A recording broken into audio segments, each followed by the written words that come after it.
So we're coming back off a tough road trip for us up Minneapolis. A dual meet we really thought we could go get, and we lost a couple close matches. And super proud of our effort, but we got no time to hang our heads. We head to a really good squad. Ohio State Friday night, then Purdue Sunday. So on to the next. We've got to go into Ohio State ready to roll, or it's probably one of the best teams we've competed against all year.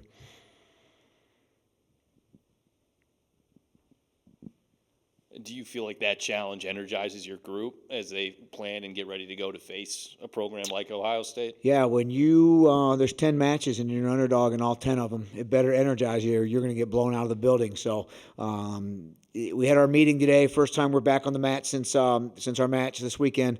Guys are excited. We talk about opportunities all the time, and this is a heck of an opportunity. Every guy's ranked very high up and down their lineup. And individually, it's a heck of an opportunity, and you go in there with a great attitude and a chance to upset somebody. That's what you do.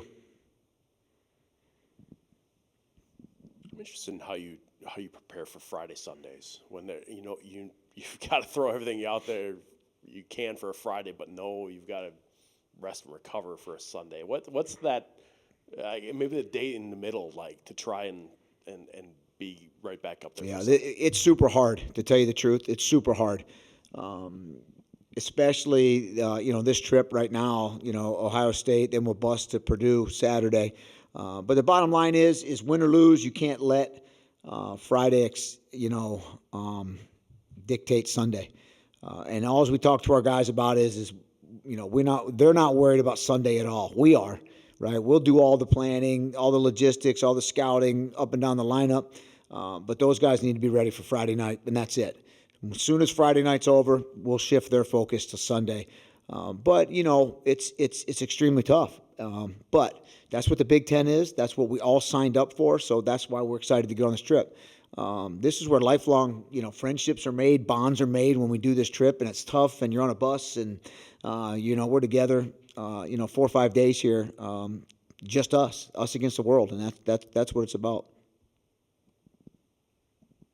What do you want the perception from an opponent's perspective to be of your group? Like, hey, we're facing Wisconsin this weekend. Those guys are X, Y, Z. Yeah, tough, nasty, SOBs. Yeah, that's right. That's right. Well, they just better know they're going to be in for a dogfight. That's it. Our guys go hard. Our guys wrestle. As long as it's going to take. We may not be the most talented, we may not be the most skilled, but they know they're going to be in for a fight. Our guys will compete for 7 minutes, and if they're not locked in 100%, right? That's hopefully we're ready to roll.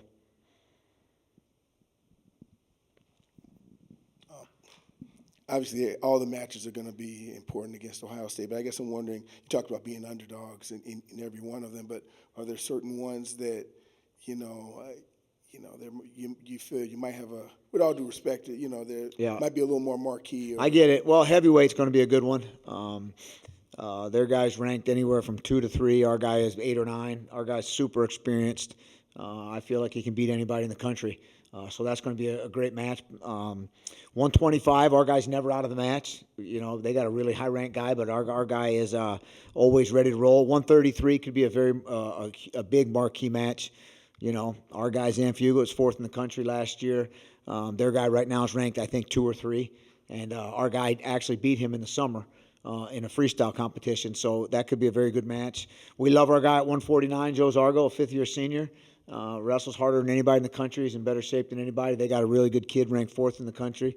So up and down the lineup, we're excited. We're excited. 197, we love our freshman, Wyatt Ingham. And it looks like they're having a little roster spot battle. They got one guy that's ranked in the teens. Who knows who they're going to put out there, but they're trying to find out who their guy is at that weight. So who knows there? So, we're excited. They better put out, they put out their best lineup for us. Hopefully, that's what we want. We want every one of the ranked guys and give us a chance to go in there and do something very special. Would be awesome. They're undefeated as a team. They've beaten the best in the country so far.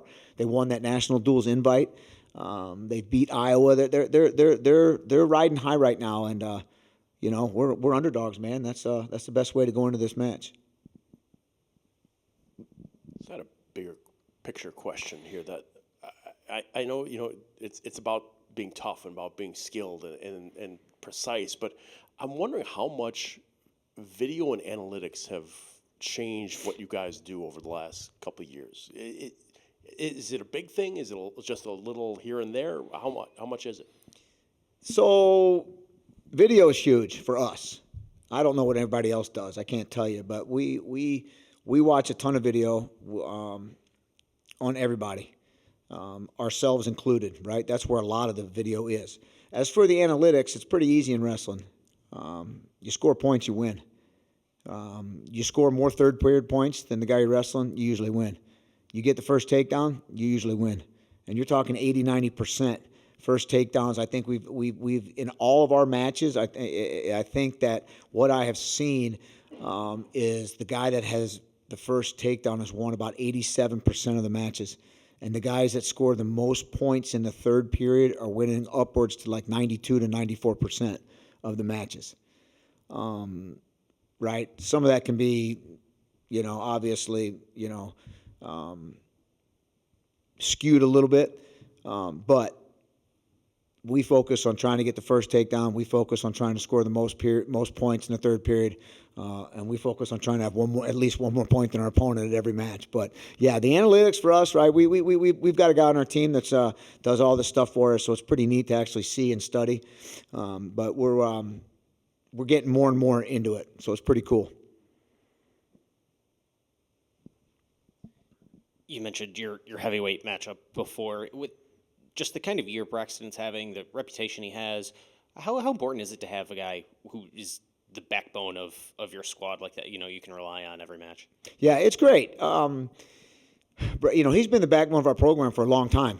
And you can't ask for a better kid, better person, and, a better guy to be on your team. And, you always look at those heavyweights or the guys that are big, burly type guys. That's not Braxton. Braxton's the nicest, softest person you can meet. So it's great to have that around you. But we love the guy. We love what he brings to our program, loyal to the bone, and excited for where he's heading. He's made such a improvement health-wise. He's made an improvement in his body. He's really dedicated himself to getting big to make sure he can compete. It's people think that gaining weight is easy. He went from 197 to 270 pounds. And he's really worked at it. He's gotten way stronger. He's done everything it takes to become a national champion, and that's what I respect most about him. Is he's in this thing to do it, and he's not just talking. He's showing, by his work ethic and what he's done to give his best effort to become that national champion. All right, thank you.